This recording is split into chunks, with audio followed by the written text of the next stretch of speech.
இப்போ ஒரு image create பண்ணி அதை வீடியோவா கன்வெர்ட் பண்றது பிளஸ் அதுக்கு பேக்ரவுண்ட் கலர் ஃப்ரேம் எல்லாம் ஆட் பண்றதுக்கு ஒரு ஃப்ரீ வெப்சைட் இருந்தா எப்படி இருக்கும் அப்படின்னு தோணும்ல. ஸோ அதுக்கு தான் டெக் அசிஸ்டன்ட் ஃபார் பிளைண்ட். இது வந்து ரொம்ப யூஸ்ஃபுல்லா இருக்கும், ஆக்சசபிளாகவும் இருக்கும். ஸோ ஒரு இமேஜ் கிரியேட் பண்ணணும்னா என்னென்ன தேவை? ஃபர்ஸ்ட் ஒரு டெக்ஸ்ட்.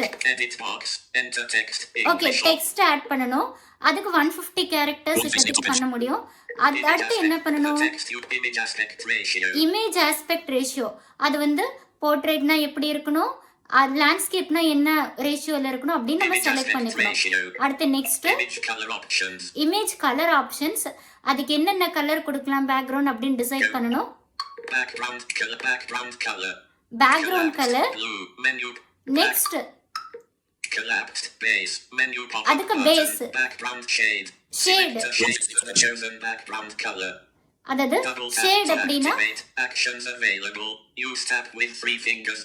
டார்க்கா, டார்க்கரா, லைட்டா அப்படின்னு நம்ம சூஸ் பண்ணிக்கணும்.